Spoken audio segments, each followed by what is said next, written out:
بسیج یا رضاکار فورس اسلامی جمہوریہ ایران کا ایسا عظیم ادارہ ہے جس نے عوام کی خدمت، ملک کی حفاظت، تمام شعبوں کی پیش رفت میں بے مثال کردار ادا کیا ہے۔ اس ادارے کی اہمیت اتنی زیادہ ہے کہ حال ہی میں ہفتہ بسیج کے موقع پر بڑی تعداد میں بسیجیوں سے اپنے اہم خطاب میں رہبر انقلاب اسلامی آیت اللہ العظمیٰ خامنئی نے اس ادارے کی تشکیل کو امام خمینی کا عظیم کارنامہ قرار دیا۔ تہران میں 26 نومبر 2022 کو حسینیہ امام خمینی میں ملک بھر سے آنے والے بسیجیوں یا رضاکاروں کی بڑی تعداد نے رہبر انقلاب اسلامی سے ملاقات کی۔ ہمیشہ کی طرح یہ ملاقات بھی یادگار لمحات اور مناظر سے سجی ہوئی تھی۔ امام خمینی نے نومبر 1979 کے اواخر میں اپنی مشہور تقریر میں 2 کروڑ کی فوج کی تشکیل کی ضرورت کا اعلان کیا تھا۔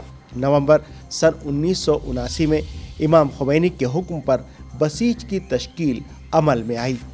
ادارے کی خدمات ایسی حیرت انگیز اور قابل ستائش تھیں کہ امام خمینی نے نومبر 1988 میں یعنی اس کی تشکیل کے 9 سال بعد بسیج کی ستائش و تعریف میں زبردست اور بلند آہنگ بیان جاری کیا تھا۔ این عبارات رو من میخونم: بسیج مدرسه عشق و مکتب شاهدان و شهیدان گمنامی است که بر گلدسته‌های رفیع آن اذان شهادت و رشادت سر دادند۔ رہبر انقلاب اسلامی نے 26 نومبر کے اپنے خطاب میں کہا کہ امام خمینی نے بسیج کی توصیف میں بڑے اہم جملے استعمال کیے۔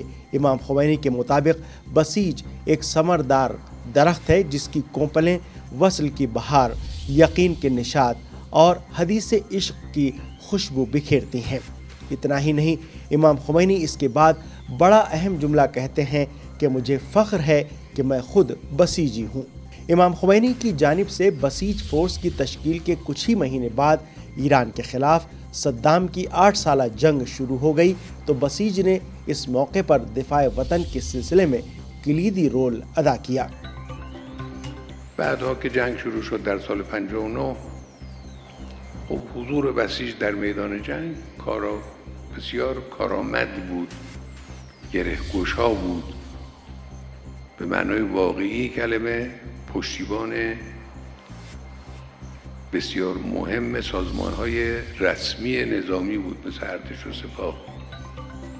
رہبر انقلاب اسلامی کے بقول بے شک میدان جنگ میں بسیج کی کارکردگی بہت شاندار رہی، لیکن بسیج صرف ایک فوجی ادارہ نہیں، بسیج دراصل ایک ثقافت ہے، بسیج ایک نیریٹو ہے، بسیج ایک سوچ ہے۔ دیدید تو این قضایای اخیر بسیجی های مظلوم خودشون مظلوم واقع شدن، ولی که نگذارن ملت مظلوم یک مشت اغتشاشگر غافل یا جاهل یا مزدور بشه، خودشون مظلوم واقع میشن برای اینکه جلو ظلم دیگران رو بگیرن۔ رہبر انقلاب اسلامی کا کہنا تھا کہ سائنس و تحقیق کے میدان میں، تجربہ گاہوں کے میدان میں بسیج کا ادارہ بہت مفید اور کارآمد رہا۔ وہ جوان جو اہل علم تھے، تحقیق کرنے والے تھے، سائنس سے واقف تھے، وہ بھی رضاکارانہ جذبات رکھتے تھے، تجربہ گاہوں میں کام کر رہے تھے۔ انہوں نے کورونا کی وبا کے معاملے میں بھی اور دوسرے مختلف معاملات میں بھی شاندار کام کیا۔ اس کا ایک نمونہ ایران کے ایٹمی شہداء ہیں، یہ رضاکار تھے، یہ بسیجی تھے۔ اس کی ایک مثال معروف سائنسداں اور رویان تحقیقاتی سینٹر کے بانی مرحوم سعید کاظمی آشتیانی تھے۔ ایران کے ادارے بسیج کی وسعت کی بات کی جائے تو ایران میں 10 لاکھ باضابطہ رضاکار ہیں جو بسیج کے ادارے میں ہیں۔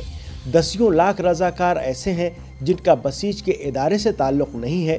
یہ وہ جوان ہیں جو مسجدوں میں، یونیورسٹیوں میں، انجمنوں میں، اسکولوں اور دوسری جگہوں پر وہی کام کرتے ہیں جو رضاکار کرتے ہیں اور در حقیقت بسیجی ہی ہیں۔ اتنا ہی نہیں، بسیج کا دائرہ عالم اسلام کی سطح پر پھیلا ہوا ہے۔ در امتداد پدیده این بسیج در کشور ما، بسیج در جهان اسلامه.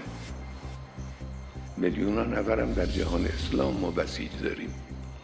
بسیجی که زبان ما رو نمیفهمن، ما هم زبان اونا رو نمیفهمیم، اما زبان دل ما و دل اونها یکیست. امام خمینی نے بسیج کے بارے میں جو جملے اور جو الفاظ استعمال کیے ہیں ان میں سے ایک یہ ہے کہ انہوں نے بسیج کو شجرہ طیبہ بتایا ہے۔